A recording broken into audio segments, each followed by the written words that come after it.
మహిషాసురుడు టైటిల్ అయితే బాగుంది కదా. ఎవరు ఎవరు పెట్టారో బాగా పెట్టారు అనమాట టైటిల్ అయితే. యాక్చువల్లీ ఈ మూవీ కిందటి సంవత్సరం 2023 సంవత్సరం జూలై నెలలో అయితే ఈ మూవీ రిలీజ్ అయింది. అంటే రిలీజ్ అయ్యి 1 year అయితే అయిపోతుంది. కాకుంటే ఏ ఓటీటీ స్ట్రీమింగ్ ప్లాట్ఫామ్ లో రాలేదు. ఎందుకంటే ఈ మూవీ 112 థియేటర్లో రిలీజ్ అయింది. అండ్ సెకండ్ డేకి ఈ మూవీ 30 థియేటర్లకు అయితే పడిపోయింది. మూడో రోజు ఈ మూవీ అసలు ఏ థియేటర్లో లేదనమాట, కనుమరుగైపోయింది. రీసెంట్ గా వచ్చిన శ్రీకాంత్ రెడ్డి లారీ మూవీ లాగా, లారీ మూవీ కూడా మొదటి రోజు 90 థియేటర్లు ఆడింది. సెకండ్ డేకి 5 థియేటర్లు ఇట్లా పడిపోయింది. మూడో రోజు చూసినప్పటికీ మూవీయే లేదనమాట, ఎత్తిసారు.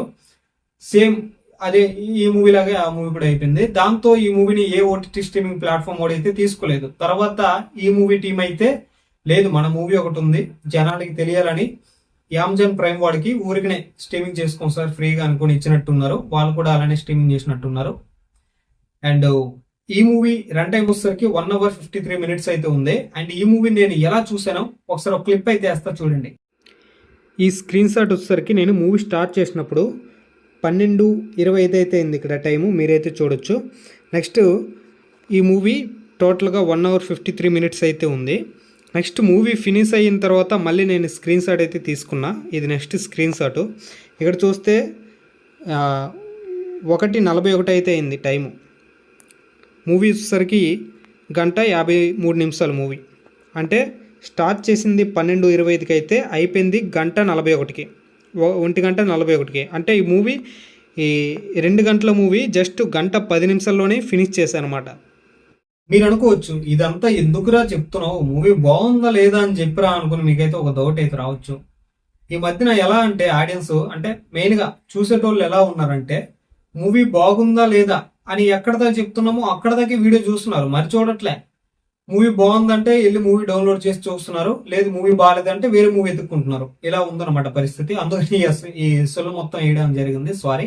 యాక్చువల్లీ నాకైతే మూవీ నచ్చలేదు అబ్బా, మూవీ అయితే ఏం బాగాలేదు. ఓకే, దీన్ని మొత్తం మనం పక్కన పెట్టి మూవీ గురించి మనం మాట్లాడుకున్నట్లయితే చాలా చిన్న కాన్సెప్ట్ అనమాట. ఒక ఫ్యామిలీ ఉంటది, ఆ ఫ్యామిలీలో ఉన్న పర్సన్స్ ఒక్కొక్క రోజు ఒక్కొక్కరు చనిపోతూ ఉంటారు, హత్యకు గురవుతూ ఉంటారు. తర్వాత ఈ కేసు ఒక పోలీస్ స్టేషన్ వద్దకు ఒక ప్రెజర్ వల్ల వెళ్ళడం జరుగుతుంది. ఎఫ్ఐఆర్ ఫైల్ అయితే నమోదవుతుంది. తర్వాత ఆ పోలీసులు వచ్చి ఇన్వెస్టిగేషన్ చేస్తారు.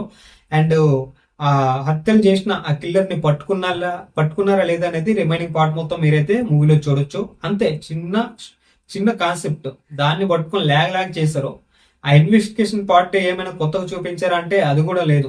మనం ప్రతి మూవీలో చూసిన విధంగానే పోలీసులు రావడం, ఫింగర్ ప్రింట్ ని తీసుకోవడం, అది మ్యాచ్ కాకపోతే సీసీ కెమెరాలు చెక్ చేయడం, ఇలానే రొటీన్ గా రొట్టగా ఉందన్నమాట. అసలు కొత్తగా ఏం లేదు. అండ్ ఇది ఎలా ఉందంటే ఒక మూవీలా కూడా లేదు, మనం ఏదో షార్ట్ ఫిల్మ్ చూసిన విధంగా ఉంది. మీకు నేను ఒక క్లిప్ వేసా చూడండి. 1 hour 53 minutes ఉన్న మూవీని జస్ట్ 1 hour 10 minutes లో చూసానంటే మీకు అర్థమైపోవచ్చు మూవీ ఏ విధంగా ఉందో. లాగ్ ఉంది, స్కిప్ చేస్తూ చూసాను అనమాట. 2x స్పీడ్ లో చూసా మూవీ అయితే, అంత దారుణంగా ఉంది. ఏదో మనం యూట్యూబ్ లో వెబ్ సిరీస్ చూసాం చూడండి, ఆ విధంగా ఉందనమాట ఈ మూవీ అయితే నాకైతే వర్కౌట్ కాలేదు. ఇది చాలా చిన్న మూవీ, మనం దీని గురించి ఎక్కువ డిస్కషన్ కూడా చేయలేము అనమాట. నాకైతే మూవీ నచ్చలేదు. అండ్ మీరు ట్రై చేయండి, ఇది నా ఒపీనియన్. తర్వాత మీరు ట్రై చేయండి, వెళ్ళి మూవీ చూడండి మీకు ఎలా అనిపిస్తుందో. అండ్ ఇటువంటి మరెన్నో మూవీ రివ్యూస్ కోసం మన ఛానల్ ని సబ్స్క్రైబ్ చేసుకుని వీడియోని అయితే లైక్ చేయండి గాయ్స్.